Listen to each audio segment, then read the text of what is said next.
suite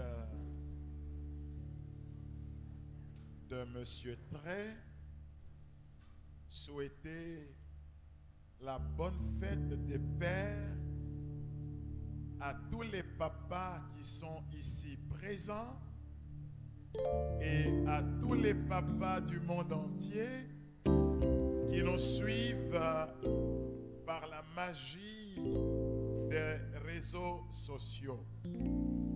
Et pour leur dire que nous les aimons, on va leur faire ensemble un grand bisou. Ça c'est pour tous les papas. On les applaudit très fortement.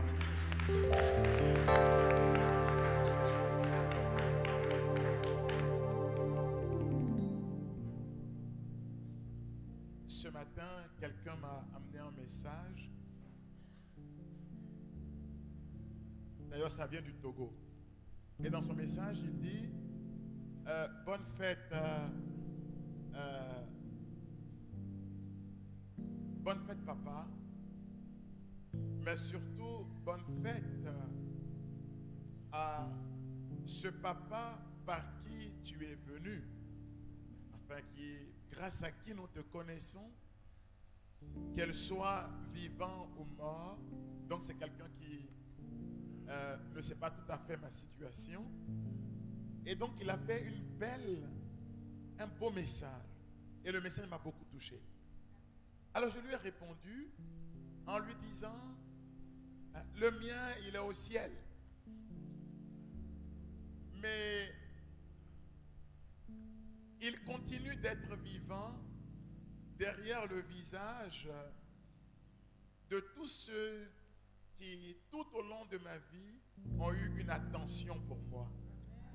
Quand je les regarde, je retrouve encore ce papa. Donc l'amour d'un père, l'amour d'une mère, ce sont des réalités éternelles. Hein? Voilà, aujourd'hui je me plais à dire bonne fête papa. Je dis aussi bonne fête maman. Parce que vous les mamans là, vous aimez ça, vous fêtez 2 fois. Vous fêtez pour vous-même, vous fêtez encore pour les papas. Paix et joie. Le séminaire que nous avons commencé dimanche dernier dans l'enseignement 0 que nous avons reçu est un séminaire qui en réalité ne concerne que ceux qui ne sont pas satisfaits de leur position.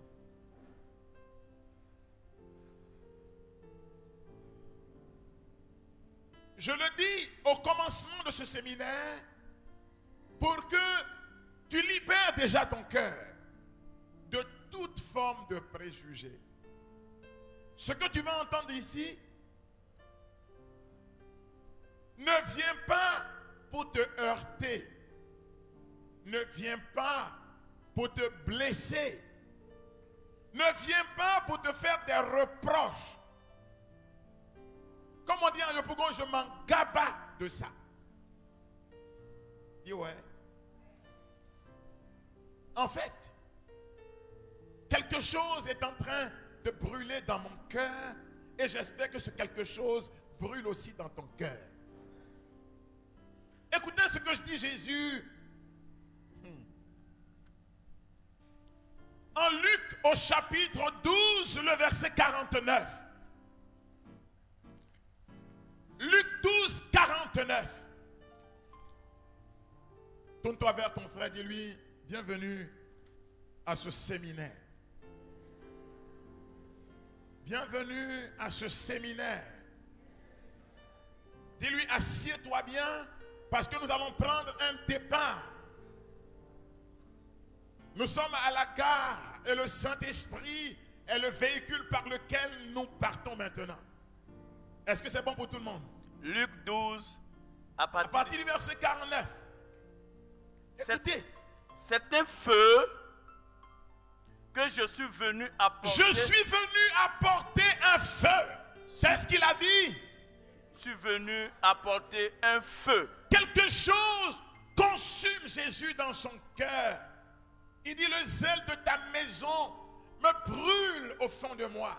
En fait, Jésus a un grand désir pour nous.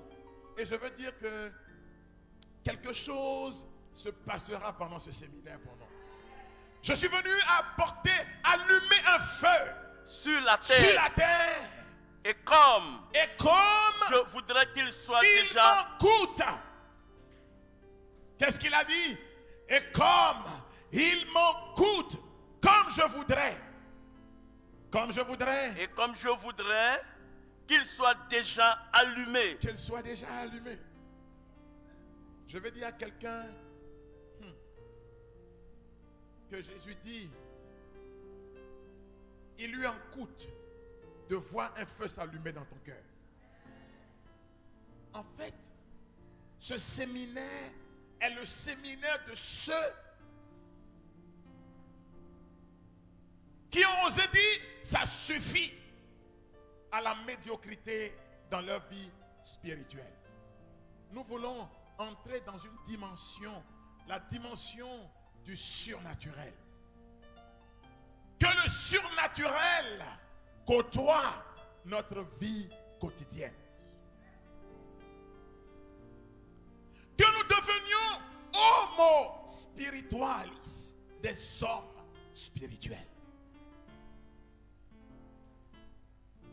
C'est le séminaire de ceux qui, comme Père Raoul, sentent qu'il faut passer à une autre étape. Est-ce que quelqu'un est venu ici avec le désir de passer à une autre étape?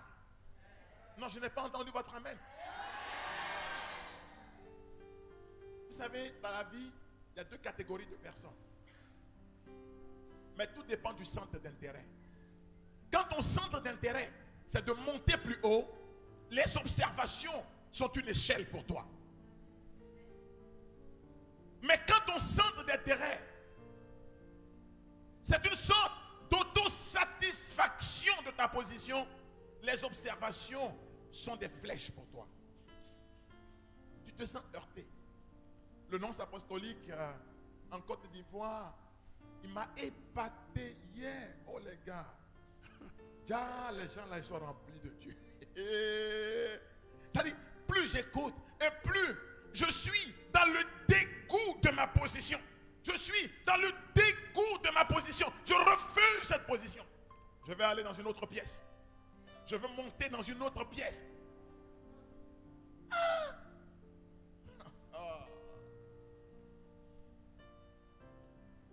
Et la dénoncer.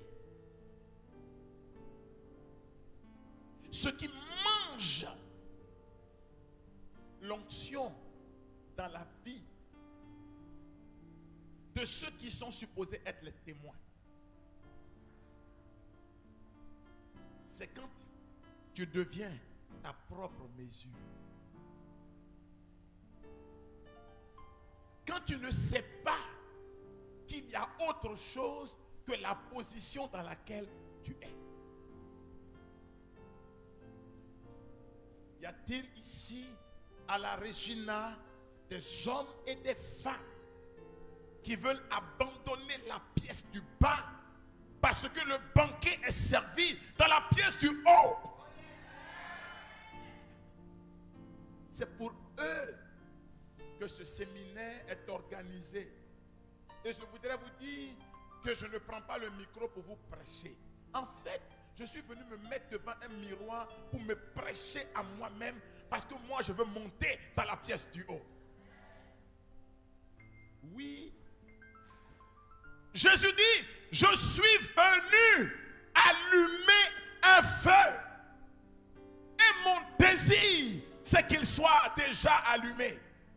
Vous savez que c'est un cri de cœur de quelqu'un qui voit que le feu tarde à s'allumer. Il dit, ça me coûte, ça me fatigue, parce que ça ne bouge pas comme je voudrais que ce soit. D'ailleurs, il est entré dans le temple avec un fouet. Et l'apôtre dit, c'était pour que l'on se souvienne de la parole du prophète.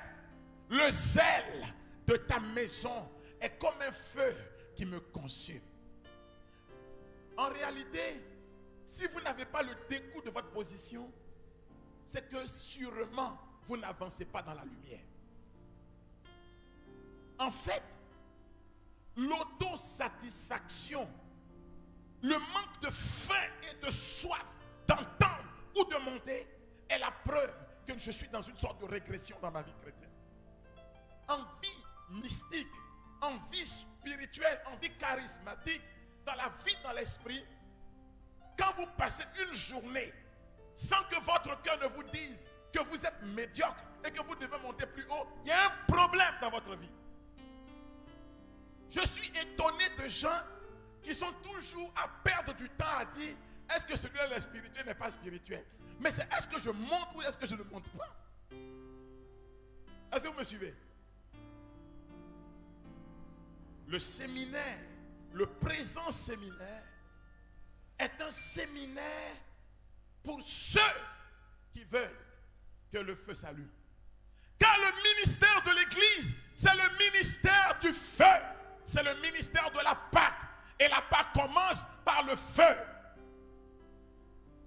Le rite du feu sacré annonce de la Pâque. Ça peut aller? Notre évêque nous a dit il y a 5 ans, si vous vous souvenez bien, que le Christ a confié à l'Église le ministère du feu. Le ministère du feu. Est-ce que vous vous souvenez de ça? Et que lui, à son tour, il confiait à la communauté quoi? Le ministère. Mais je comprends pourquoi on ne décolle pas. Parce que pour décoller, il faut savoir la parole qui a été prononcée sur ta vie. Parce qu'on devient ce que l'on a entendu. Voilà pourquoi le premier commandement de Dieu c'est schéma, écoute. Parce que le secret de la croissance est dans les oreilles. Mais si tu ne sais même pas quel est le plan, le dessein de Dieu sur ta vie, comment peux-tu monter vers la réalisation de ce dessein? Tu ne sais même pas où Dieu t'amène. En fait, tu es en aventure. Tu ne sais pas où tu vas. Alors que Jésus n'est pas un aventurier. Jésus est une autoroute vers notre destinée. En Jean 14, le verset 6, il dit, je suis le chemin. Donc il n'a jamais voulu que ses suiveurs, ses disciples, soient des aventuriers. Mais qu'ils soient sur le chemin. Est-ce que quelqu'un me suit?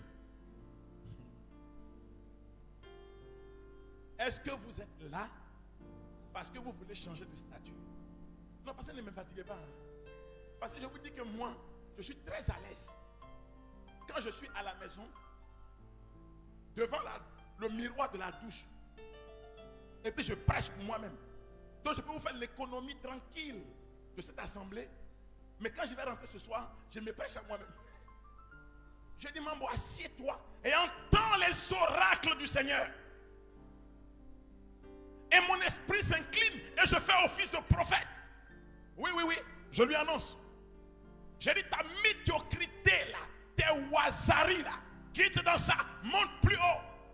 Et puis je cite l'écriture. Les tendances de la propre nature s'opposent aux tendances de l'esprit.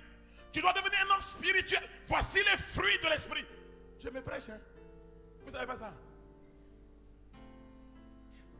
Moi, tous les jours, je me prêche. Je n'attends pas le dimanche pour entendre la parole. Quoi?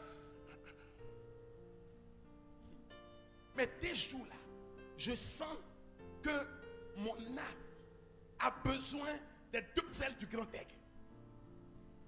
Je sens que je dois rejoindre ma mère parce qu'elle est déjà sur le dos de l'aigle. Apocalypse 12 dit que les 2 ailes du grand aigle lui ont été données pour qu'elle vole à l'endroit où Dieu a prévu de la nourrir. Je suis ma mère. Je veux monter sur le dos de l'aigle pour être à l'endroit où Dieu nourrira mon âme. Et toi?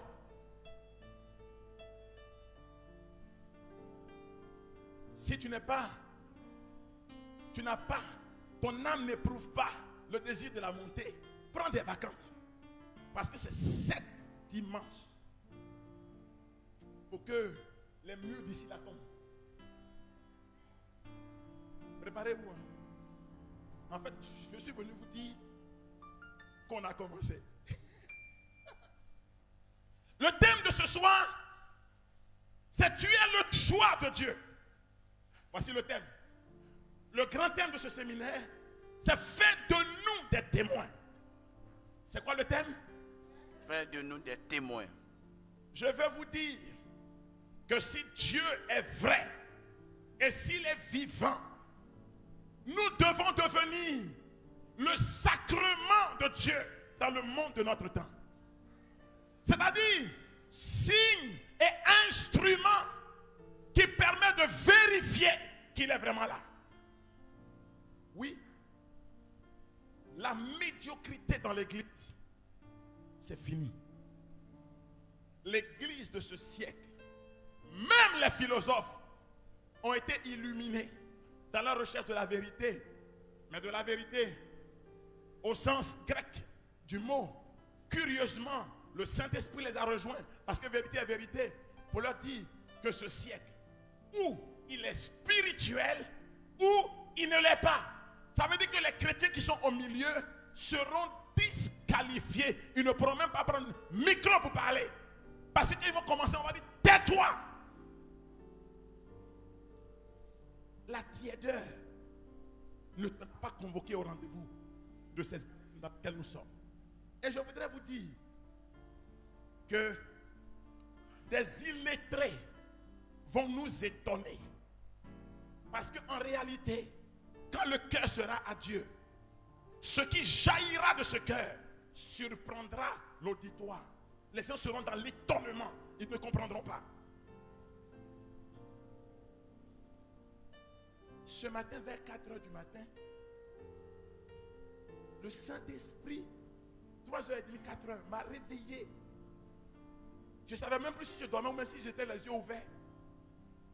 Et puis, je vois une arène, un lieu. Et les enfants de Dieu, en fait, ces lieux étaient remplis. On amenait des malades étranges et c'était extraordinaire. Il prêchait et les gens étaient convaincus que quelque chose va se passer. Et au moment où ça doit se passer, j'ai vu des frères vêtus comme vous et moi, en bleu ciel, bleu nuit, exercer un ministère étrange et étonnant. C'était étrange et étonnant.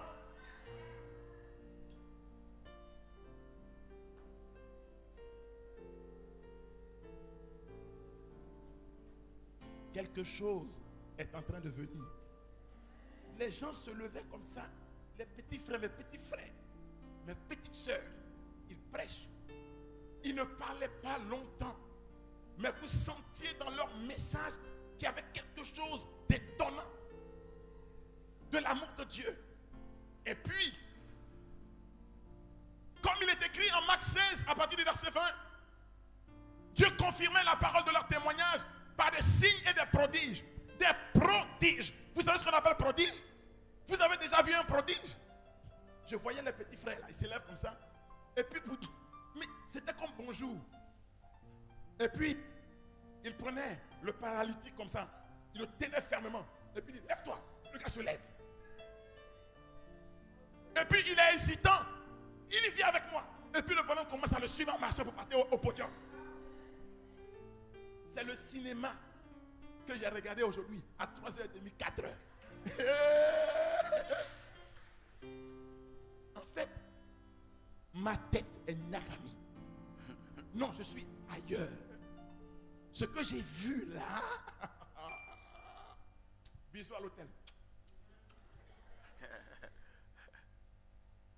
Les temps sont mûrs. Les temps sont mûrs. Thème de l'enseignement de ce matin. Il y a des choses, quand tu vois ça, ça dit, en fait, j'ai compris que c'est ce que tu vois qui te rend différent. J'ai compris que les gens traînent parce qu'ils n'ont rien vu. Aujourd'hui, je déclare qu'ils sont menteurs, ceux qui disent qu'ils ont entendu Dieu. Et donc la vie est médiocre. Parce que tu ne peux pas entendre Dieu et puis rester à ta place. Non, c'est pas possible. C'est pas vrai. C'est pas vrai. En fait, tu as entendu du bruit. Cherche à entendre Dieu. Et quand sa parole, nous la tenons contre nous, notre regard devient un projecteur en avant. Personne n'osait regarder le visage de Moïse. Tous baissaient la tête parce qu'il rayonnait comme un soleil. Tu as entendu Dieu? Et puis le rayonnement ne s'est pas produit dans ton comportement. Et puis ta position n'a pas changé. Est-ce que tu l'as vraiment entendu? En fait, j'ai compris que nous allons prendre ce temps-là pour l'entendre. Nous allons chercher. Je vous avais parlé de 3 semaines. Vous avez entendu qu'il a augmenté, non? J'ai dit 7. On est dedans jusqu'à ce que ça se passe. Et comme je sais que 7 c'est la perfection. Aïe, si on a dépassé 7 et puis ça ne s'est pas produit, c'est que vraiment, oh là là. Vous savez comment le renouveau est né? Le renouveau est né de la révolte qui est née dans le cœur de quelques jeunes étudiants et leurs professeurs aux États-Unis. Ils ont lu les actes des apôtres ensemble. Et puis ils ont dit à Dieu, nous là on ne peut plus accepter cette condition. En fait, Dieu ne répond par le feu que dans la dimension de la soif que nous avons de lui. Si tu n'as pas soif, toutes les prédications tu vas les entendre. Toutes les formes de prière on va les faire. Mais ça ne déclenche pas quelque chose dans ta vie. Mais si tu as soif, pour toi là, ça peut être tout de suite. Ça peut se produire tout de suite. Est-ce que vous avez soif? Est-ce que vous trouvez normal que vous ne sachiez même pas dans quoi le Seigneur veut vous utiliser? C'est normal? Mais quelqu'un qui se lève matin, il ne sait pas où il va quand la nuit il dort. Et puis il se lève encore matin. Et puis la nuit il dort. Et puis il ne sait même pas ce que Dieu veut faire avec sa vie. Quelqu'un qui a porté notre habit là. Et puis qui n'a pas un ministère, une mission que Dieu lui a confiée. Dieu ne lui parle pas. Vous trouvez ça normal?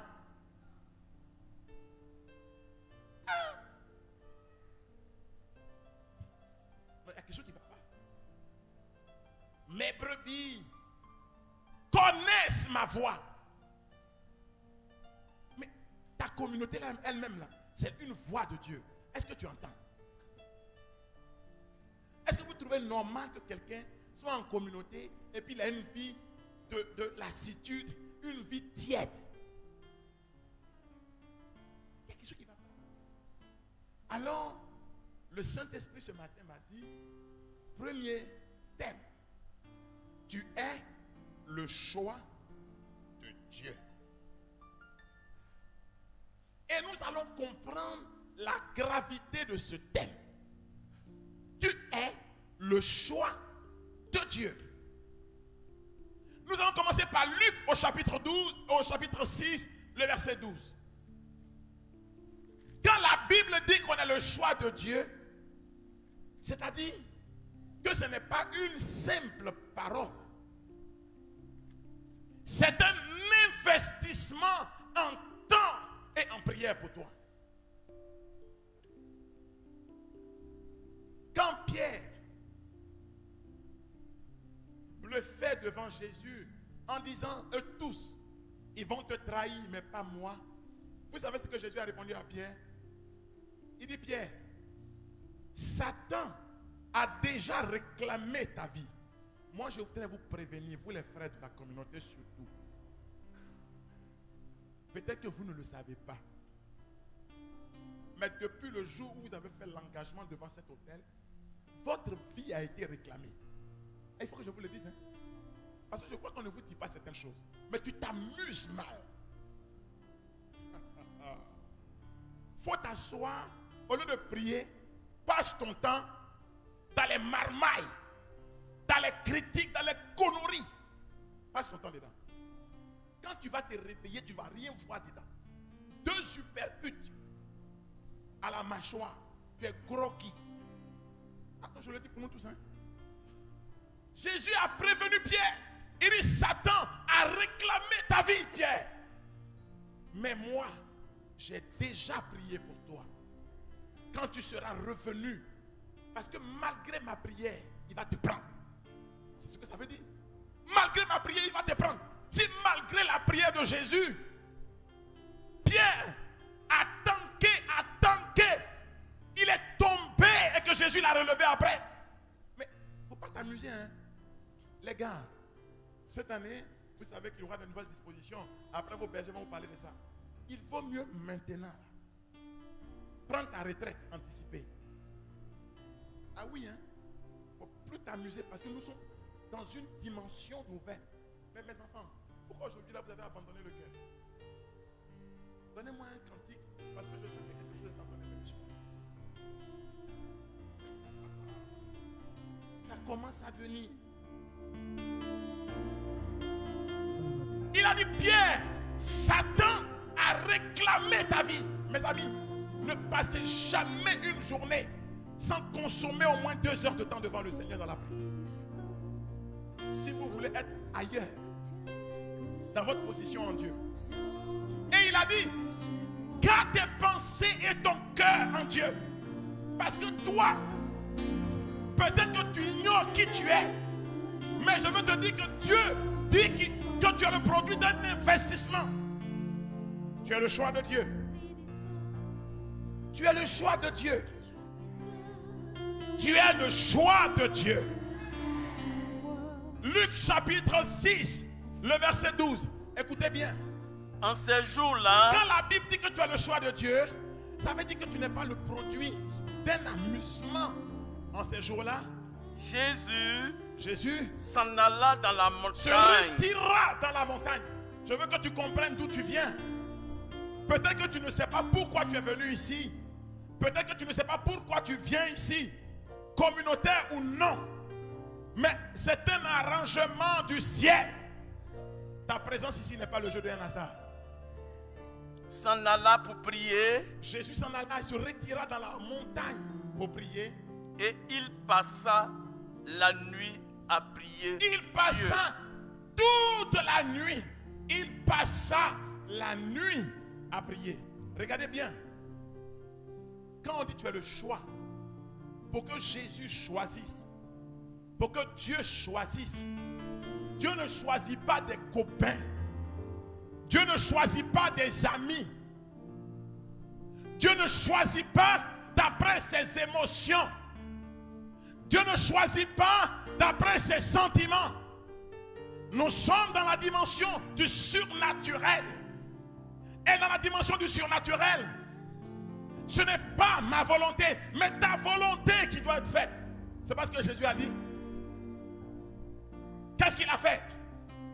Jésus connaissait tout le monde déjà. En Jean chapitre 2, quand il a fait le miracle de Cana, il y avait un boï. Enfin, Yodé et Siro disent, quand il y a beaucoup d'hommes derrière toi, on appelle ça un boï. Bon, c'est un vocabulaire de Yopougon. Et comme il y a des gens qui m'écoutent depuis très loin d'ici, il y avait foule derrière Jésus. Une multitude de gens venus de partout. Jésus avait déjà la réputation d'être quelqu'un d'extraordinaire. Avant cet épisode, il avait déjà multiplié le pain. Les gens ont mangé. On voulait faire de lui un roi. Donc Jésus avait déjà une population suffisante pour renverser un gouvernement légal. Est-ce que vous savez ça? Jésus avait déjà plus d'audience qu'Hérode sur le territoire d'Hérode. D'ailleurs, Hérode dans son palais avait entendu parler de lui. Il dit, mais Jean, je l'ai fait mourir. Mais c'est qui cet homme? Est-ce que ce n'est pas Jean qui est revenu? Pourquoi il y a foule derrière lui? Il était déjà devenu pour Hérode, une menace politique. Et je veux dire à quelqu'un que ta vie va déménager des choses autour de toi. Hérode, le vilain Hérode, enfin pas son comportement, qui passait son temps à écouter Hérodiade. Il n'est pas allé prendre conseil chez Hérodiade. Il dit, c'est qui cet homme? C'est qui cet homme? Il était devenu fébrile. Des gens vont trembler à cause de ton nom. Ils étaient devenus fébriles. Il y a foule derrière lui. Il ne pouvait plus tenir un meeting de prédicateurs sur la place ferme. Il fallait avancer le bateau dans l'eau. Tellement il y avait foule. Un jour il a dit, quelqu'un m'a touché. Pierre lui a dit, mais on ne respire plus à cause de toi. Tu vois bien que tout le monde te touche. C'est ce qui va se passer avec toi. Hein? Je viens parler de témoins. Je viens parler de témoins. Un témoin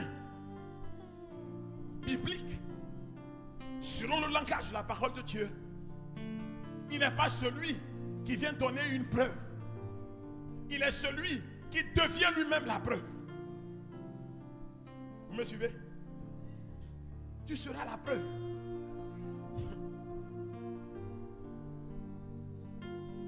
Nous devons monter dans une dimension qui restitue à la parole de Dieu ses lettres de noblesse.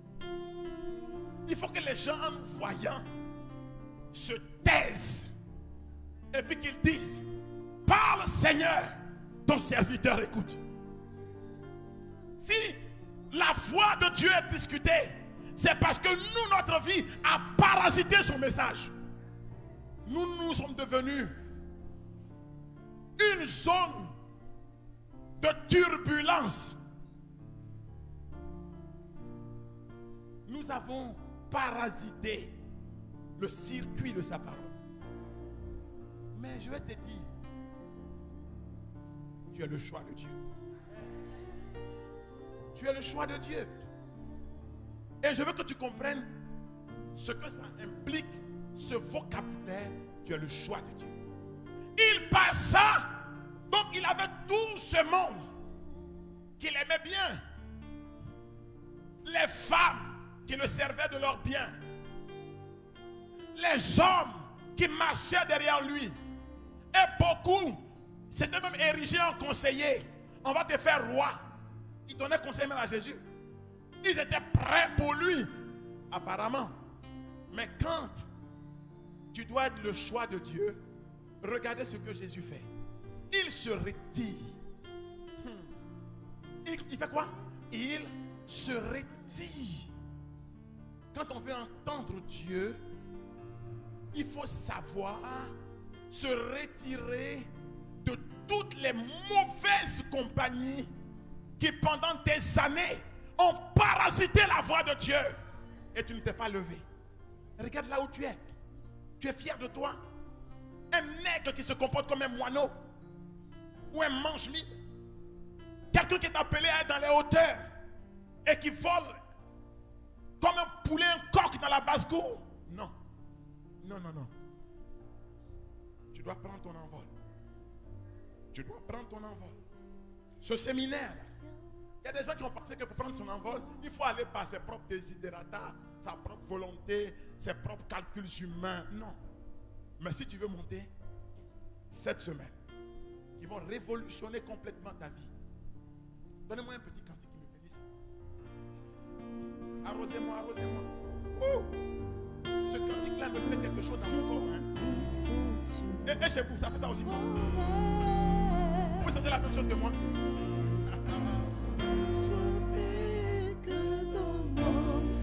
Est-ce que tu as soif? Est-ce que tu as soif? J'ai écouté un homme de Dieu.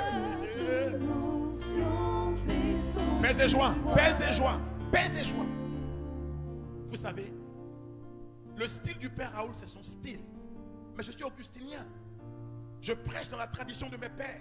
C'est comme cela que Saint Augustin prêchait. On appelait Saint-Augustin la trompette de Dieu. Quand les gens entendaient sa voix, ils avaient l'impression que l'Apocalypse était en train de se réaliser, que Dieu était déjà là. Il prêchait avec des sauts de manche. C'est une déformation professionnelle. Je suis son enfant. J'ai pris les mauvais côtés de mon père. Alléluia. Mais ce n'est pas ça qu'on appelle l'onction. L'onction, c'est une chose à l'intérieur. Et puis ton style, c'est ton style. Vous avez compris ça? Le gars que j'ai vu là, j'ai eu l'honneur et le privilège. Vous savez, je le voyais de loin, hein? Mais là, je l'ai vu de près. Le gars. Les gars, fréquentez les bonnes personnes. Si vous ne pouvez pas les fréquenter, fréquentez ceux qui les fréquentent. Touchez-moi un peu, ça sur moi. Et dans la douceur, mais chaque mot, c'était comme le grondement dans mon cœur, c'était comme le grondement de l'eau. On dirait que j'étais à Bassam. Quand les vagues montent et puis ça tombe, vous entendez le bruit? C'était l'écho en moi. Une fois intérieur me dit prends. J'ai dit je prends. Prends. J'ai dit je prends. Mais à la fin je dois tout prendre. On dirait je dois tout prendre. On dit prends seulement. Mes enfants, vous avez une grande destinée. Il faut finir avec les amusements. Allons de l'autre côté. C'est le temps. C'est le temps. Nous serons un petit groupe. Un petit. Juste pour attendre. Mais après, chaque grain va donner de nombreux épis. On n'est plus dans la dimension du naturel. On passe dans la dimension du surnaturel. Des gens qui ne peuvent pas construire une phrase avec la syntaxe grammaticale. On ne fait rien à ça. Mais leurs paroles. Parce que l'homme que j'ai écouté là, c'est un grand intellectuel, hein, mais il ne parle pas français. Donc, il parlait exactement comme parle une ménagère sur certaines choses. Il peut se tromper, dire, à la place du moi, il peut dire, du jeu, de le, il peut dire là. Mais, que ce soit le ou là, mais ça fracasse dans ton cœur. Ça dort. Accélère. J'aime ce mot-là. Accélère. Tu veux dire que ça te touche? Bon, donc c'est un bon mot.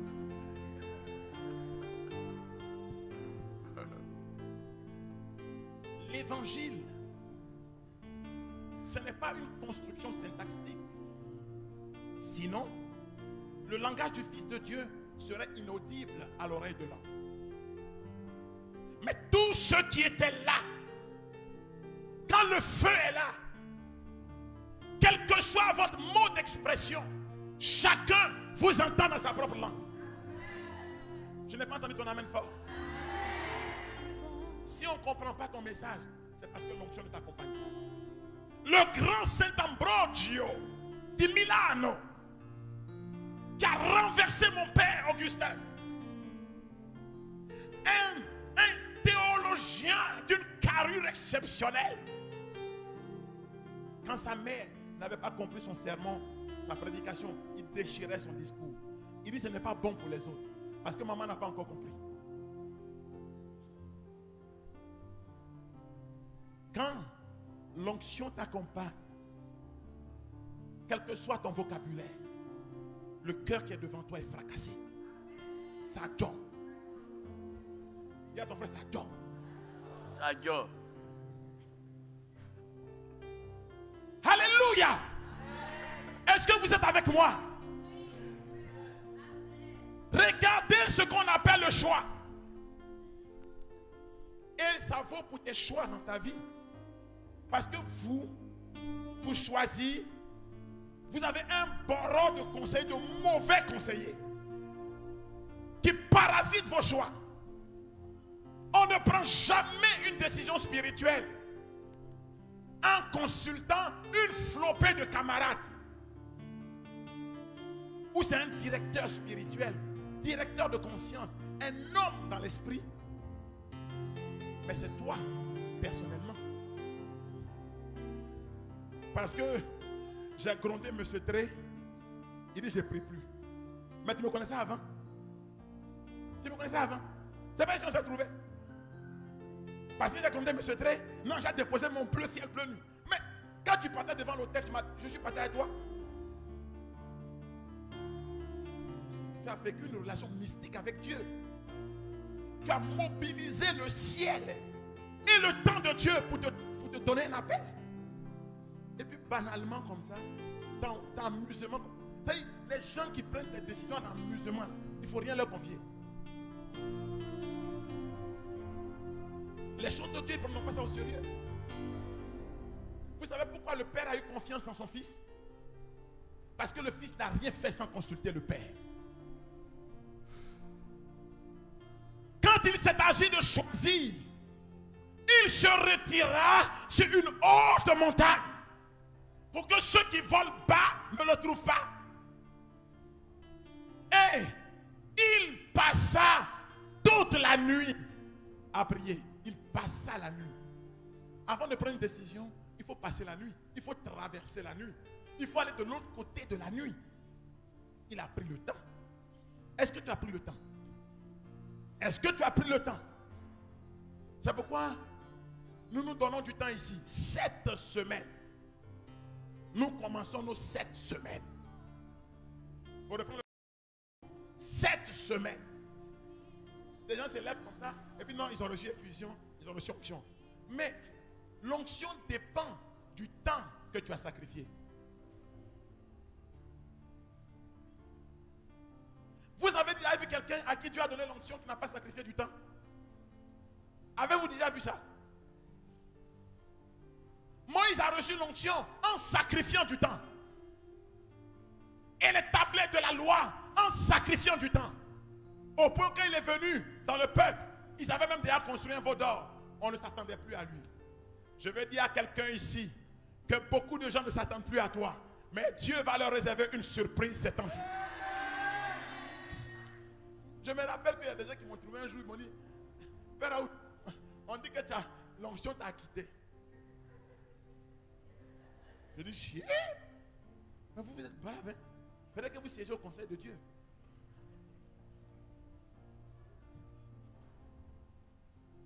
Mais j'ai payé. Si Dieu prend, il a pris. Mais quand Dieu donne, il donne aussi. Ça dépend du temps que tu lui consacres. Elles écoutent. Ces compétitions. Nous sommes arrivés dans le temps où, maintenant, là, il faut laisser Dieu te justifier. Il faut laisser Dieu expliquer ce qu'il fait avec toi. Il y a des gens qui luttent. Oh, Zacharie le prophète nous avait déjà dit, ce n'est pas la force, ni la puissance, par mon esprit. C'est tout. Il faut laisser Dieu faire. Il passa toute la nuit à prier. Et quand la lumière s'est faite, regardez. Puis, le jour venu, il appela ses disciples. Est-ce que le jour est venu? Est-ce que la lumière est là? Parce que la décision que tu prends là, il faut la prendre dans la lumière.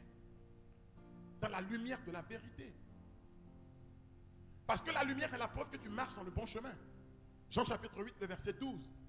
Si quelqu'un marche derrière moi, il ne marche plus dans la nuit. Or, beaucoup prennent leurs décisions encore dans la nuit. Est-ce que cette décision peut venir de Dieu? Parce que quand c'est Dieu qui m'a parlé, quand je ferme une porte, c'est qu'il a ouvert un portail. Mais toi, tu fermes la porte. On a ouvert quelle porte devant toi? Un matin, tu te lèves. Oui, à cause des mambo. Bon, donc comme c'est comme ça, bon, hein, je ferme la porte. Mais tu as ouvert quelle porte? Dieu a ouvert quelle porte devant toi? C'est Dieu qui t'a envoyé. Mais donc tu es net charnel. Tu es charnel. Tu es charnel. Deviens spirituel. Parce que les tendances de ta propre nature s'opposent aux tendances de l'esprit. Deviens spirituel. Deviens spirituel. Parce que Dieu veut marcher avec toi dans cette dimension-là. Ce n'est pas une offense. Les gars, vous êtes là? Vous êtes là? Vous êtes là? Eh, ce n'est pas à vous que je prêche, hein? C'est à moi-même. Hein? Vous êtes assis là tranquille, vous pensez que c'est pour vous. Je ne sais pas ce qui se passe dans votre cœur. Il y a qui sont supportés, ils disent prêche. Il y en a qui disent quand ils disent prêche, ils disent moi je m'en gaba. Pardon, hein? C'est parce que je parle dans un micro. En fait, je parle pour moi-même. C'est ce que ça fait à moi là qui m'intéresse. Alors où on est arrivé là. Un jour, Paul s'est levé. Il dit, moi, Paul, je traite durement mon corps. Pourquoi? Afin qu'après avoir prêché aux autres, je ne sois disqualifié. Donc, prêtre, Paul, quand il prêchait, il a commencé à dire, c'est pour moi maintenant que je prêche. Si quelqu'un a entendu, c'est comme un orphelin. Il prend conseil dans la cour du voisin. Si quelqu'un dit là, si je prends conseil, ça attrape 2 mois pour toi, c'est bon pour toi. Mais ce n'est même pas à cause de toi que je parle. C'est moi-même. Bénissez-moi, bénissez-moi. Je vais monter. Est-ce que vous êtes là avec moi? Vous voulez monter? Vous voulez monter? Vous voulez monter? Vous voulez monter? Il passa toute la nuit. Et quand le jour vint, comment on a dit ça là-bas? Oui. Ils ont dit bon. Puis le jour venu. Le jour venu. Est-ce que le jour est venu? Est-ce que la lumière est venue? Le jour venu. Il appela ses disciples et en choisit 12. Les gars, c'est en français, hein, c'est écrit. Il appela qui? Ses disciples. Est-ce qu'ils étaient 12? Est-ce qu'ils étaient 12? Non. Mais est-ce que tu comprends le privilège et l'honneur que tu as d'être assis ici? Ils étaient un goï. Ils étaient nombreux qu'il avait accompagnés. Mais dans tout ce groupe-là, il en choisit 12 auxquels il donna le nom d'apôtre. Mon frère, le message ce soir, c'est que tu es le choix de Dieu. Non, je n'ai pas entendu ton amen. Mais est-ce que tu as réalisé que les chrétiens catholiques, on est beaucoup en Côte d'Ivoire, et que c'est toi qui portes cette tenue? Est-ce que tu peux t'imaginer que c'est le choix de Mambo? Tu connais mes catégories, mes goûts? Regarde-moi sa figure là.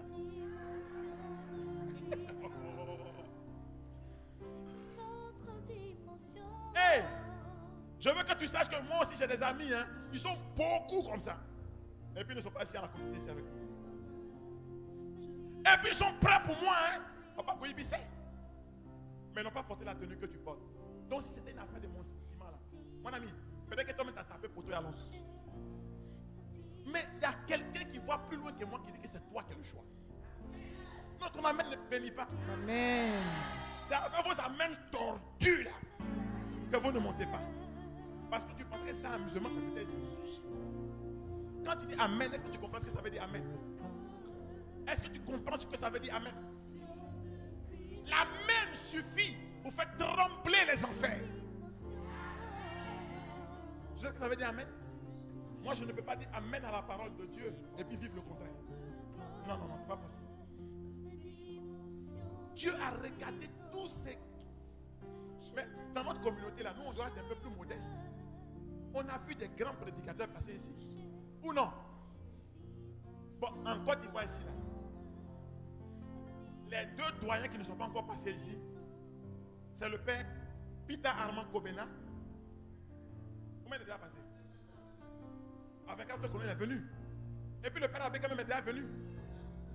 C'est les 2 doyens qui restent. Et puis bon, mon papa Alexis qui n'est pas encore venu ici. À Saint-Paul, je vais dire. Donc, qui Qui prédicateur vous n'avez pas vu ici? Sans faux orgueil, hein? Parce que ton enfant peut devenir plus grand que toi. Mais beaucoup sont venus ici. Ceux qui n'en ont pas dit, c'est mon papa. Ils ne sont pas beaucoup. Hein? Ou bien, ce qu'il dit là, c'est faux. Et puis, ils ne font pas ça pour me flatter. Ce n'est pas Atalakou. Hein? Parce que moi, je m'en garde des Atalakou. Quand quelqu'un dit Mambo est mon père, ça veut dire que Mambo a fait quelque chose dans sa vie. Ah non, il faut qu'on se parler clair. Mais ceux-là, ils ne peuvent pas avoir tenue là. Hein? Donc, la tenue que tu portes là, il faut arrêter de t'amuser avec ça. Il faut que je te dise ça clair. En fait, c'est le ciel qui est venu te chercher pour te donner ça. Oh yes. Amen. Mais est-ce que tu te rends compte? Je dis, tu as le choix de Dieu. Donnez-moi un cantique, mes enfants. Bénissez mon âme. Parce que les gens ne se rendent même pas compte de ce dans quoi on est. On est dans l'église de Dieu. Et dans l'église de Dieu, on ne porte pas des tenues comme des vacanciers. Ce n'est pas à l'école, au collège. C'est une armée d'élite de l'église catholique. Que ta présence en moi devienne réelle. Que ta présence en moi devienne papa. Je vous en prie. Je veux une autre dimension. Je veux une autre dimension.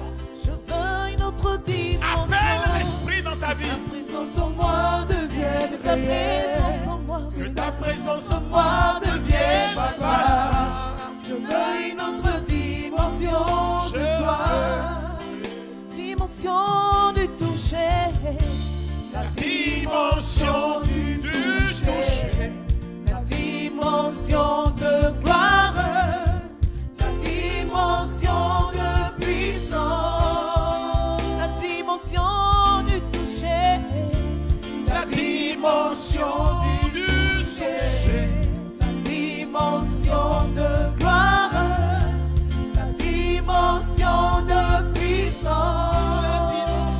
C'est ma saison, Seigneur. C'est ma saison. C'est ma saison. C'est ma saison. C'est ma saison. C'est une saison. Est-ce qu'elle est la tienne? C'est ma saison. C'est ma saison. Père et joie. Père et joie. On va s'asseoir.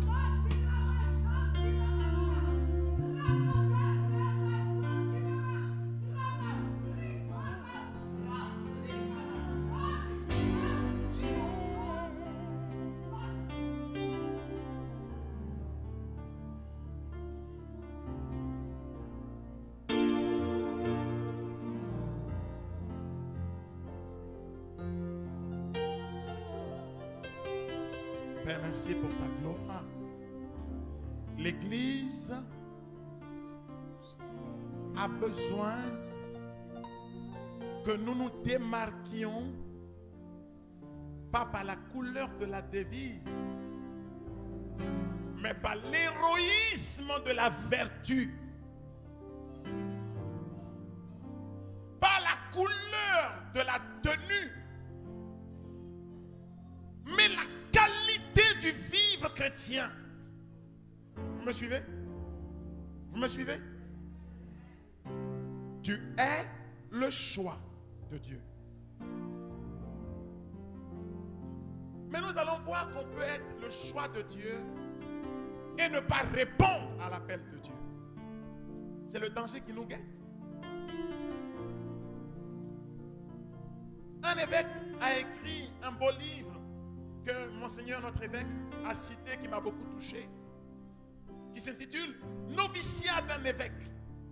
Pendant qu'il était en prison pendant 9 ans, cet évêque, pendant qu'il était martyrisé dans cette prison là-bas, il a réalisé que l'église était encombrée d'évêques, encombrée de prêtres, encombrée de sœurs, et les laïcs n'en parlons pas.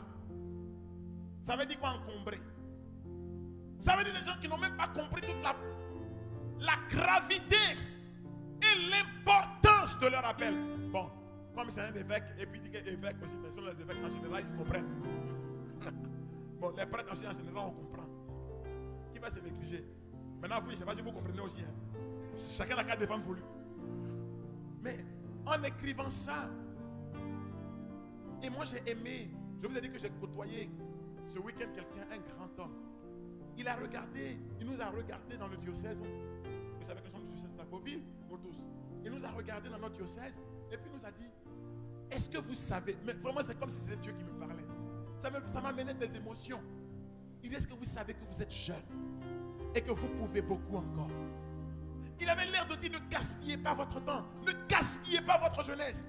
Les frères, la communauté existe depuis 2011. En Côte d'Ivoire, c'est 2012.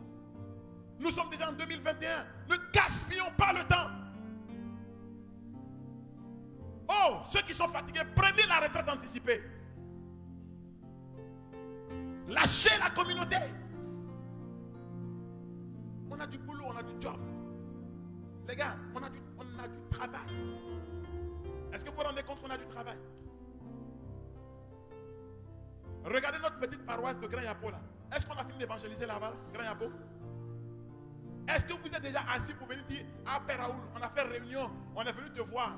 Hein? On ne comprend pas. On est de Grand Yapo, mais on ne fait même pas des missions d'évangélisation là-bas. Hein? Bon, voilà, on est venu te proposer un programme. Nous là, on a décidé d'aller en campagne. On va faire une croisade d'évangélisation pendant une semaine pour que on puisse baptiser encore des gens qui vont donner leur vie à Dieu. Ça vous préoccupe? Mais pourquoi vous avez porté cette habitude? Si vous êtes comme monsieur tout le monde, si vous êtes exactement pareil que les autres catholiques, mais pourquoi vous avez porté ça? C'est pourquoi même. Parfois je regarde, on est beaucoup comme ça que je me demande, mais c'est pourquoi même. Est-ce que ça vous brûle quand il n'y a pas de mission?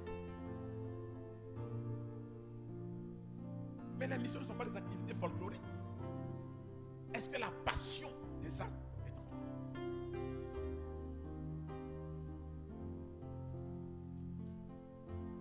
On dit, il appela la multitude de ses disciples. Ils étaient nombreux.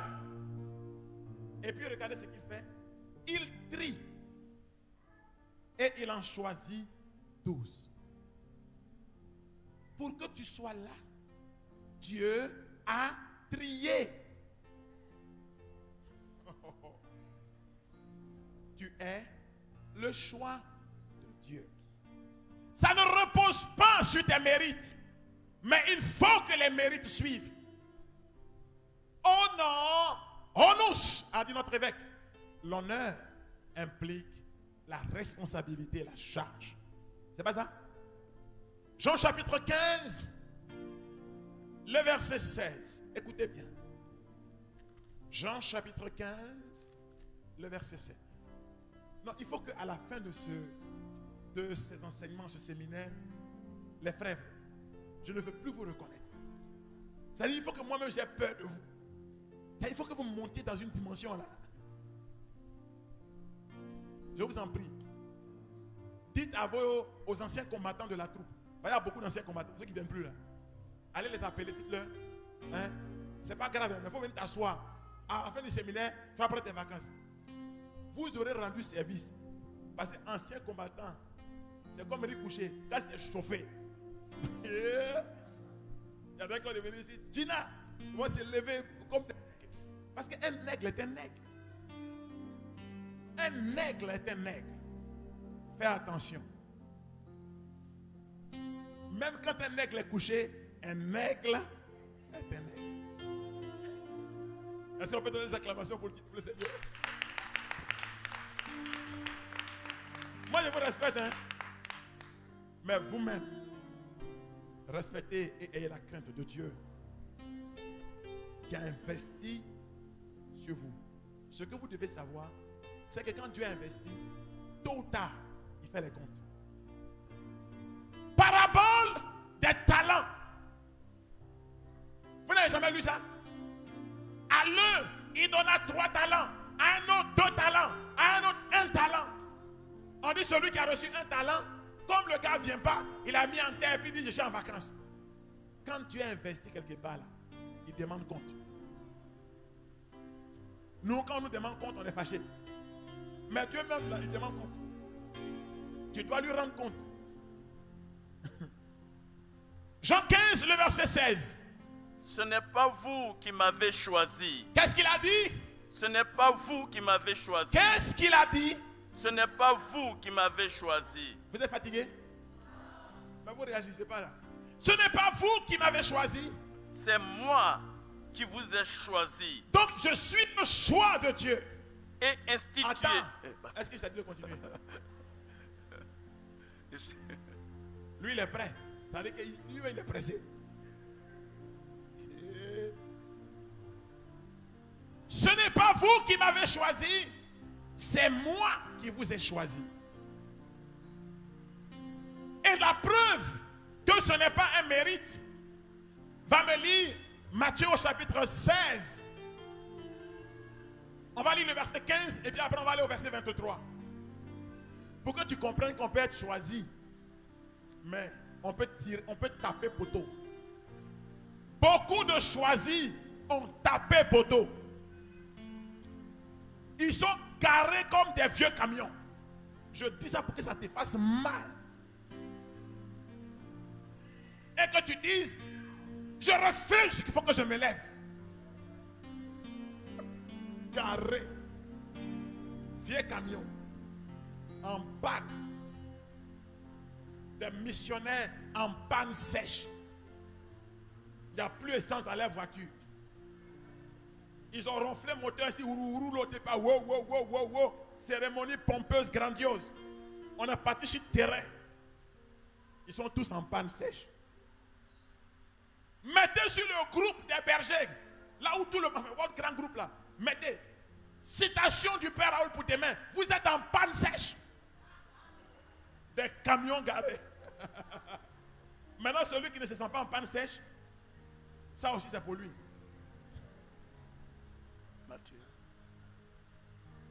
Tu as évangélisé combien de gens depuis que tu as la communauté? Tu as pris main de qui pour venir ici dans cette maison de Dieu? Missionnaire. Au bas. Toi, tu veux qu'on a qu'à organiser, il y a 10 000 personnes, et puis tu sautes, tu chantes, tu prêches, tu cours, tu organises, tu es sapé devant eux. Mais va les chercher. C'est de ça que nous devons parler. C'est de ça qu'il s'agit. Au quartier, tu as évangélisé combien?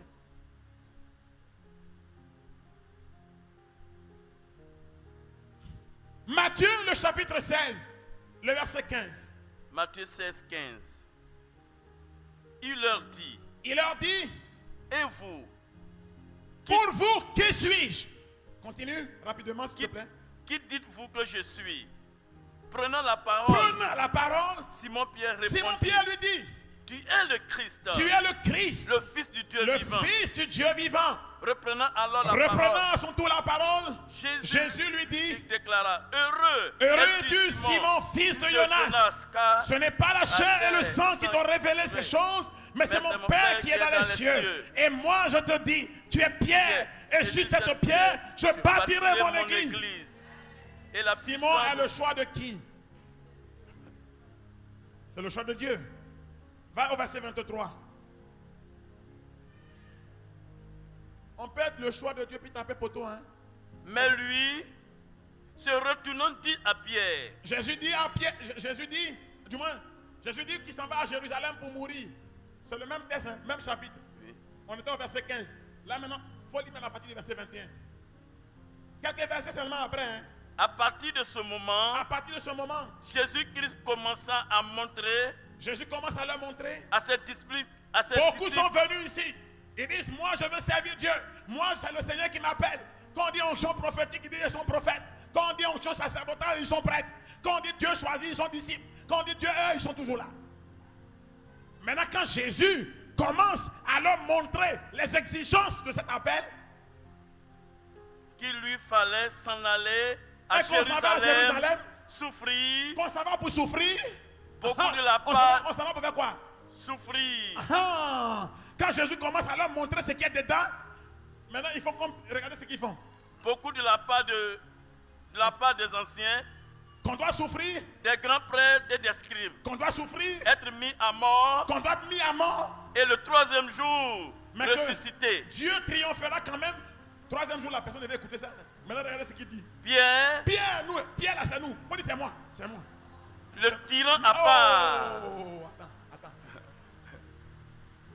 Tu es catholique? Tu es catholique? Donc Pierre là, c'est toi. Pierre, ça c'est nous là. Il prend Jésus à part. Quand on dit maintenant, il y a offrande, il y a dîme, il y a la règle de Saint-Augustin, il y a les réunions. On prend les bergers à part. On les prend dans des angles. Et puis eux aussi se laissent prendre. Berger qui suit mouton de corps. Oh, c'est mouton qui doit suivre berger. On est vraiment dans la moutonnerie. Bien sûr, tu es pasteur pour orienter la brebis. Les gars, vous êtes fâchés? C'est pas pour vous, c'est moi, mais je parle pour moi. Hein. C'est moi, je suis le berger ici. En quoi tu es concerné? C'est moi, Mambo. Je suis dans la moutonnerie. Toi, ça va, pour toi, tout va bien. Prenant, c'est-à-dire que lui, Pierre, qui est la brebis, il prend Jésus à part. Et qu'est-ce qu'il lui dit? Se mit à le réprimander. Il commence à raisonner. On vous a donné la règle. On dit voilà le chemin qu'on va suivre. Et puis la brebis dit au berger, non, la règle ça c'est pas bon, il faut changer. C'est pourquoi notre moteur ne lance pas. Si tu as enlevé le turbo de ton moteur, ça ne bouge pas. C'est nous-mêmes, on a calé le moteur. Quand nous voyons chauffeur cale le moteur, dans la honte, il dit à tous ceux qui sont autour, on dirait qu'il y a un problème sur la voiture. C'est toi qui as calé le moteur. Mais vous ne me bénissez pas. Dites-moi d'accélérer. Les frères, nous sommes en retraite. C'est cette semaine. Accepte la nivaquine que je te donne. Parce que après cette semaine, je serai assis ici et quand tu seras devant, tu diras, comme tous ceux qui nous ont remerciés ici, parce que toi-même, tu ne comprendras pas l'abondance qui se déploie dans ta vie. C'est de ça qu'il s'agit. Prenons le risque de passer de l'autre côté, vous allez voir. Vous allez voir, ce n'est pas beaucoup de temps, 7 semaines. C'est seulement 7 semaines. On pouvait faire, si vous étiez courageux, on allait faire ça en 7 jours. Mais si j'ai dit demain, venez, vous n'allez pas venir. Non, missionnaire de la communauté. On a fini à ça. Donc on a mis ces 7 semaines. Prenant Jésus à côté, il se met à le raisonner. En disant. Et qu'est-ce qu'il dit? Dieu t'en préserve. Non, que Dieu t'en préserve. Cela ne t'arrivera pas. Non, cela ne t'arrivera pas. Faut le dire fort. Non, cela ne t'arrivera pas. Non, cela ne t'arrivera pas. Et qu'est-ce que Jésus lui dit? Mais lui, se retournant, dit à Pierre. Regardez ce qu'un pasteur fait. Se retournant, il dit à Pierre. Retire-toi. À Pierre qu'il avait dit au verset 15. Tu es Pierre et sur cette pierre, je bâtis mon église. Tu es le choix de Dieu. Il dit à Pierre, passe derrière moi. Retire-toi derrière moi, Satan. Passe derrière moi, Satan. Tu es pour moi occasion de chute. Tu es devenu pour moi une occasion de chute. Car tes vues, car tes pensées ne sont pas les pensées de Dieu, mais celles des les pensées des hommes. Les frères, passons dans une dimension surnaturelle. Tu ne peux pas entendre en tant que chrétien ce que tu entends et puis vivre comme monsieur tout le monde. Ce n'est pas possible. Est-ce que les pensées des hommes sont mauvaises? Habituellement, pas forcément. Mais toi, tu ne peux plus épouser ce schéma. Tu dois te fatiguer d'être un camion en panne. et réclamer à Dieu ce qu'il faut pour que tu montes. Pas au Père Raoul. Le Père Raoul n'est qu'intendant. Réclame à Dieu ce qu'il faut. Alors, nous sommes le choix de Dieu. Et le choix de Dieu, on peut l'être tout en tapant poteau. L'important, c'est de prendre conscience à temps et de se remettre sur le chemin. On va lire ce qui est écrit dans le livre du prophète Jérémie. Voyez, avant d'arriver à Jérémie, dans Amos, au chapitre 7, le verset 14, pour montrer que quand Dieu nous a choisis là, il ne nous a pas choisis parce qu'on est plus beau que les autres, parce qu'on est plus grand que les autres. Donnez-moi du micro, hein. Ne cassez pas ma voix. Parce qu'on est plus fort que les autres, il pleut. Mais quand Dieu nous a choisis, il nous a choisis sur la base de critères que lui-même il a. Donc toi qui es choisi là, c'est à toi de faire en sorte de rester dans la trajectoire. Le prophète Amos, au moment où les gens ont commencé à le regarder comme un homme extraordinaire, Amos dit non. Vous savez ce qui fait que souvent Dieu ne va pas dans une autre dimension avec nous, c'est qu'on est rempli de nous-mêmes. Même pendant que je prêche là, toi tu es en train de faire débat à côté. Mais Dieu ne peut pas remplir un verre qui est déjà rempli. Il faut laisser la provocation de Dieu pour que Dieu puisse t'utiliser vraiment. Laisse Dieu t'utiliser vraiment. Tu n'as pas encore entendu la fin du message et où Dieu est en train de t'amener et pourquoi il t'amène là-bas.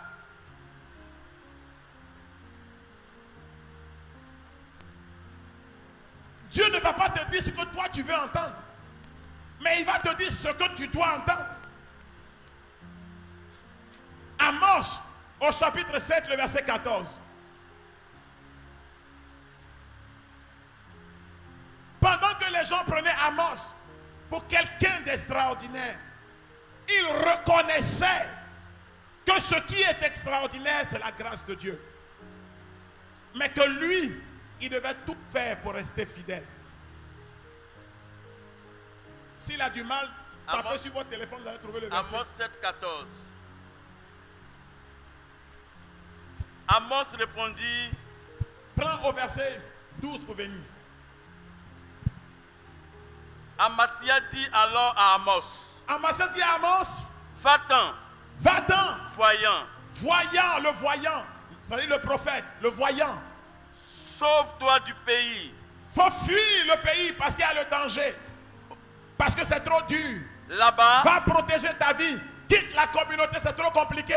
Ne va plus prier là-bas. Tu peux gagner ton pain. Ailleurs, tu vas réussir, tu vas gagner ta vie. Et prophétiser. Et tu pourras prophétiser en paix. Exercer ton ministère selon tes propres vues. Et dans ta propre dimension. À ta propre mesure. Mais parce que ce n'est pas pour Dieu que tu vas prophétiser, mais c'est pour toi-même. Tu es ton propre envoyé dans la mission. Parce que toi, on ne doit pas te donner des exigences. On ne doit pas te donner des restrictions. On ne doit pas te donner une feuille de route pour ta vie. Donc, cherche ta liberté. Va ailleurs pour prophétiser. Là où tu seras un petit chef. Dans l'église catholique, ce n'est pas comme ça. On ne s'envoie pas, on est envoyé. Devant cette belle proposition, on a amassé à Amos. Quand vos conseillers spirituels vous font ce genre de proposition, voilà ce que lui répond. Mais à Bethel, ne recommence pas à prophétiser. On lui dit ne recommence plus à prophétiser ici. Car c'est ici le sanctuaire du roi. Regardez ce qu'il répond. Le temple royal. Amos répondit à Amasias. Je n'étais pas prophète. Moi, je n'étais pas un prophète. Je n'étais pas. Je suis le choix de Dieu. Je n'ai pas cherché ce que je suis. Je n'étais pas un prophète. Je n'étais pas fils de prophète. Je ne suis pas né d'un prophète. J'étais bouvier. Je n'étais qu'un bouvier. C'est quoi un bouvier? C'est quelqu'un qui conduit les bœufs. Quelqu'un qui a appris à nettoyer les cacas des bœufs. Si tu n'as pas appris à descendre, Dieu ne te lèvera jamais dans ta vie. Je n'ai pas entendu ton amen. L'humilité précède la gloire. Et l'épreuve annonce la gloire. C'est de la croix à la gloire. C'est de la croix à la rose. Ce n'est pas de la rose à la croix. Rose ou croix. Dis amen, hein? Tu entends ce que je dis là? Je n'étais qu'un bouvier. Oui. Et un fils de bouvier. Quand vous serez dans la gloire, parce qu'après les 7 semaines là, vous allez monter haut. Mais quand vous serez haut, souvenez-vous que vous êtes quitté en bas. Souvent c'est nous qui retardons Dieu. Dieu veut donner, mais Dieu ne veut pas nous perdre. Dieu là, il veut donner, mais il ne veut pas te perdre. Parce qu'il sait que comment tu es. Moi là, la vérité vraie, je suis fatigué de ce sermon. Il faut passer ailleurs. C'est qu'un matin, j'ai vu dans le cinéma là. Et il faut que ça arrive. C'est vers ça que je veux aller.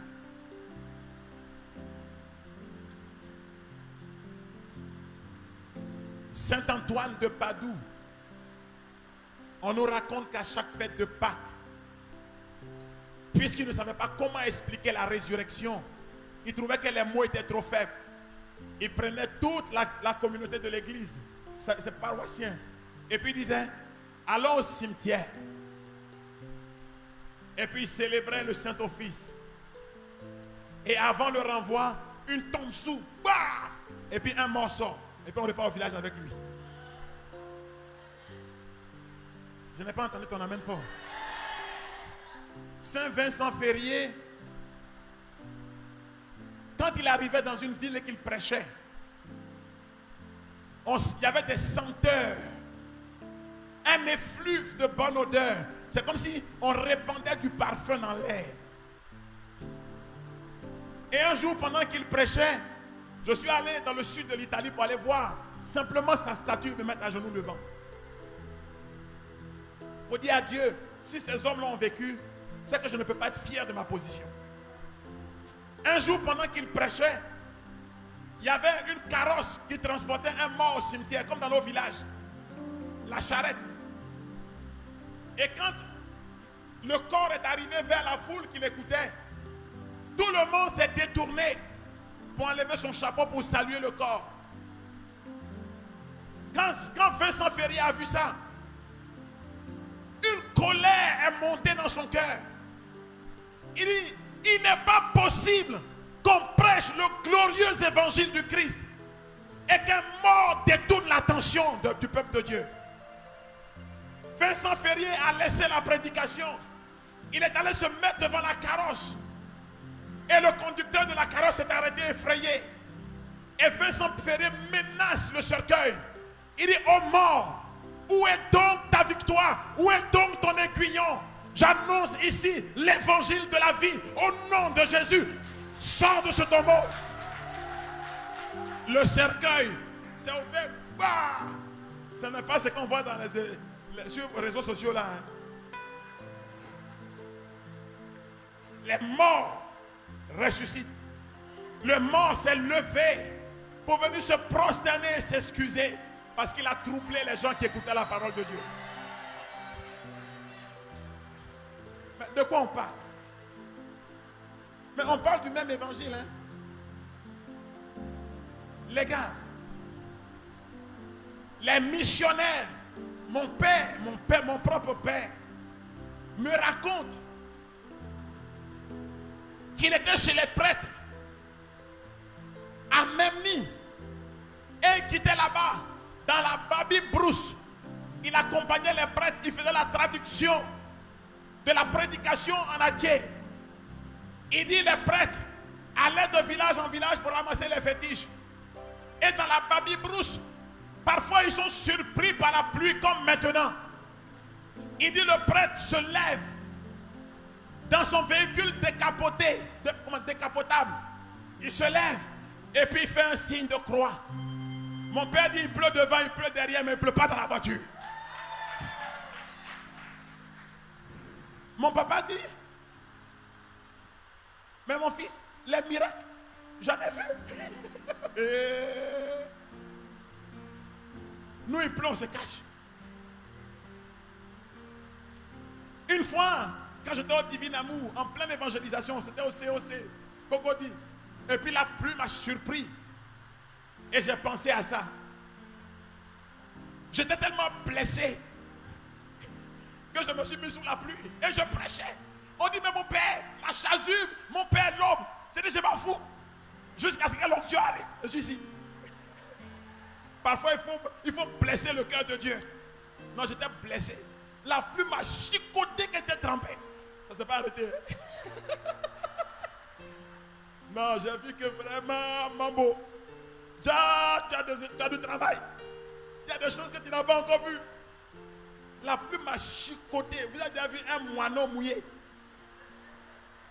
À la fin maintenant, on entend le petit vieux blanc. Il ne fait pas combat, bacharakaba, tout ça là. Il fait ça. C'est fini. Non, je dois entrer dans cette dimension. Il faut que je monte dans cette dimension. Il faut que je monte dans cette dimension. Je vous ai raconté ici ce qui est arrivé. Moi, quand j'étais malade, quand j'étais petit, non? Je vous ai raconté? Hein? Bon, si je vous ai raconté. Parce que j'ai vieilli, hein? Donc, quand tu commences à vieillir, là, tu répètes les choses. Oh, les gars, de 51 ans, hein? Il y a 2 jours. Alléluia. Ma maman, la vieille Pauline, elle n'a pas fait CP2. C'est ce que vous avez vu ici. Qui parle un français, on dirait qu'elle quitte en France, chocolat. Parce que maintenant, tu arrives à l'université, tu parles français de quelqu'un qui n'a pas encore commencé à aller à l'école, qui va vers l'école. Mais elle était assise dans la classe, comme bénévole, CP1, CP2, c'est fini. C'est propre. En plein repas comme ça de famille, je suis tombé comme mort. Et mon père s'est mis à courir pour aller chercher un taxi. Ma mère a pris son enfant, elle a mis au dos, elle a taché le pan. Elle a menacé tous les citoyens du ciel. Elle a dit à la vieille mère qui est assise là-bas, un bisou pour elle. Elle dit, pour toi là, il a grandi. Comment tu vas te débrouiller? Mais je te dis, je ne donne pas. Quand Antoine est revenu avec le taxi, il dit, où est l'enfant? Où est l'enfant? L'enfant jouait. Il dit à Pauline, mais c'est comment? Elle dit, il faut aller prendre un taxi. Toi, tu dis, tu as dormi chez les prêtres, non? Tu ne sais pas régler ce genre de problème. Tu dis, tu as dormi chez les prêtres. Mais ils sont assis là-bas. Je leur ai dit que ça suffit comme ça. Pour moi, là, ils n'ont qu'à donner. Ils ont donné. Il nous faut aller dans une autre dimension. La dimension du témoin. Voyez, je vais terminer. Il y a beaucoup de choses que je voulais vous dire, mais je vais terminer. Tu es le choix de Dieu. Mais quand Dieu t'a choisi, il t'a choisi pour une mission. Pas pour que toi, tu lui donnes des ordres et des directives, mais pour que lui, il te donne des directives. Parce que tu n'as pas écouté suffisamment. Le fruit qu'il attend, tu ne l'as pas encore porté. Alors, en Jérémie au chapitre 18, du verset 3 au verset 10, il nous fait une promesse. C'est la promesse de rebâtir ta vie. Il dit que le vase, il a dit à Jérémie, va dans la maison du potier et regarde le vase qu'il est en train de faire. Si pendant qu'il est en train de faire le vase échoue, le potier le recommence. Je voudrais nous dire, frères et sœurs, appelés à devenir témoins, que le Seigneur veut refaire le vase de notre vie. Mais pour cela, il y a 3 choses que nous devons éviter.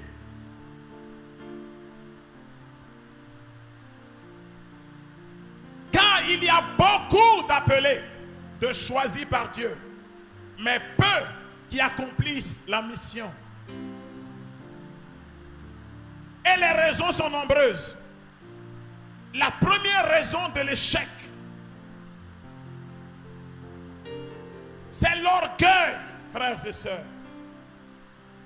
Les dons spirituels sont très utiles pour le service, mais malheureusement, les dons spirituels ont tendance à nous conduire dans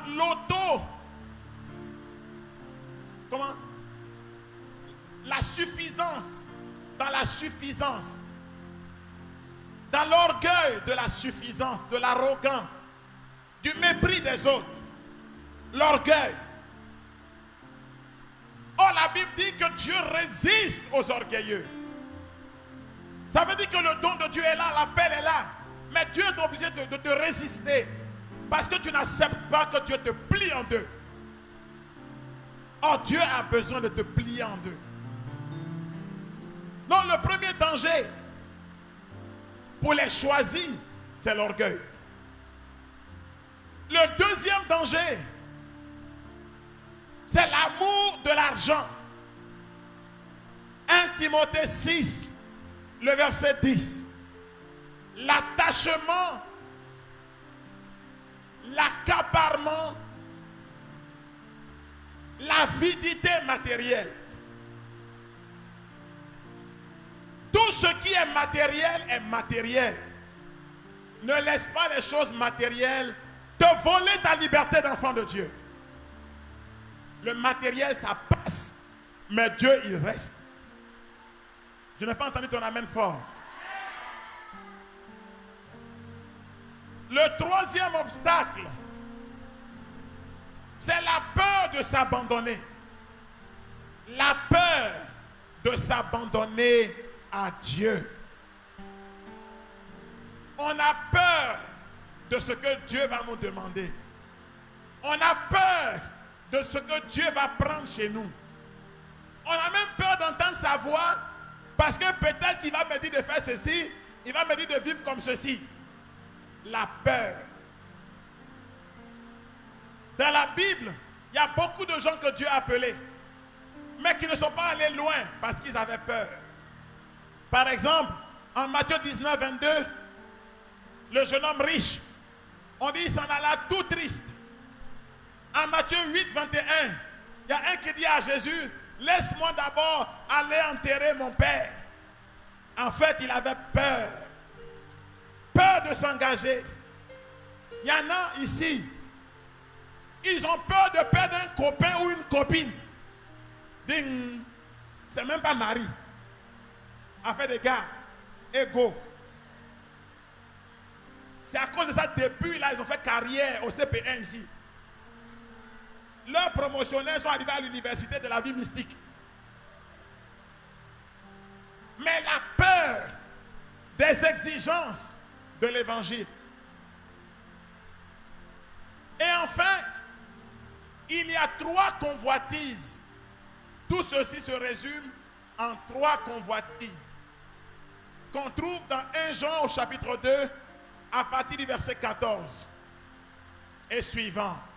Jean dit, petits enfants, n'aimez pas le monde, ni rien de ce qui est dans le monde. Il faut me dire ça. 1 Jean chapitre 2.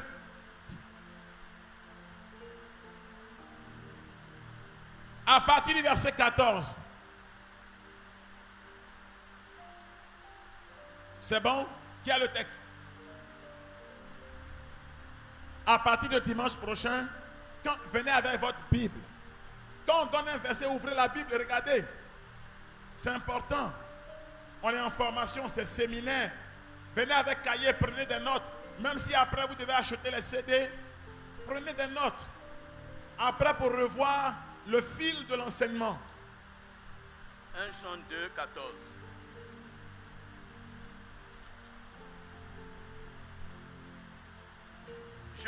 Bénissez-moi mes enfants. On va faire le ministère. Reprenez mon cantique là. Oui. Je vous l'ai donc écrit, mes petits enfants. Vous connaissez le Père. Lili, pour aller. Je vous l'ai écrit, Père. Vous connaissez celui qui est dès le commencement. Je vous l'ai écrit, jeunes gens.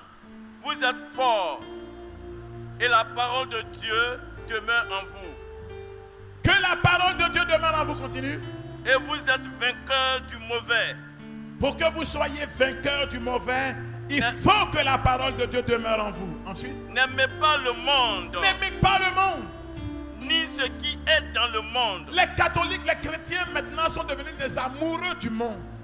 C'est-à-dire qu'on ne voit même plus la différence entre nous et puis les autres. C'est pas possible. N'aimez pas le monde ni rien de ce qui est dans le monde. Si quelqu'un aime le monde, si quelqu'un aime le monde, l'amour du Père n'est pas en lui. Puisque tout ce qui est dans le monde, voilà ce qu'on appelle le monde. Hein. Attends, voilà ce qu'on appelle le monde, les 3 convoitises. Puisque tout ce qui est dans le monde, c'est-à-dire la convoitise de la chair. La convoitise de la chair. C'est-à-dire, on est préoccupé tellement par son corps. La convoitise de la chair, ensuite. La convoitise des yeux. On est préoccupé par ce qui est dans la vie des autres. Convoitise des yeux. Et la confiance orgueilleuse dans les biens. Et l'orgueil des richesses. On a mis sa confiance dans le matériel. Ne provient pas. Il y a des chrétiens qui disent que eux ils vivent. Quand vous les entendez, je vis pour chercher l'argent. Mais non. Je cherche Dieu. Et c'est Dieu qui me donne les moyens. Voilà, c'est la conséquence, ce n'est pas la cause première. Voilà. Donc ces 3 convoitises sont un obstacle. Seigneur, fais de moi un témoin. On va se tenir debout.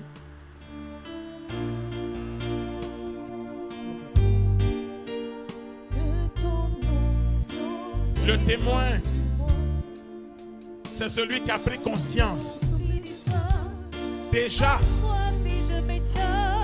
qu'il n'est pas son propre maître. Je voulais vous donner un verset pour terminer. Un verset pour terminer. Sur lequel je vais prêcher la prochaine fois certainement.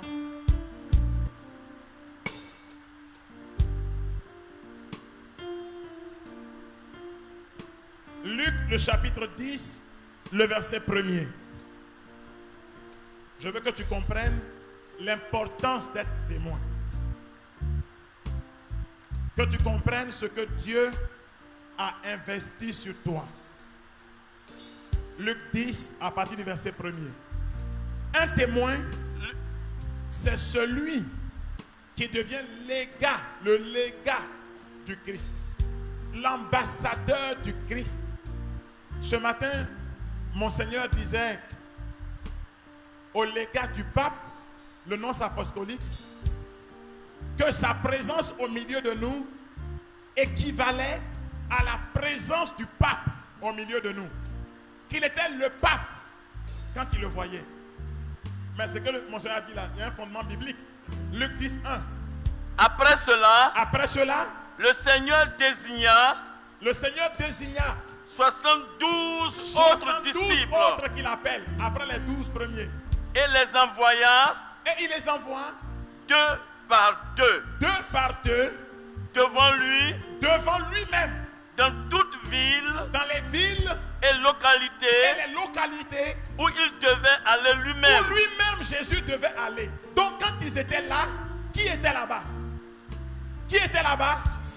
Qui était là-bas? Jésus. Vous voyez, un témoin, quand il arrive quelque part, ce n'est pas lui, mais c'est Jésus qui est arrivé là. Est-ce que tu vois ce que Dieu veut faire avec toi?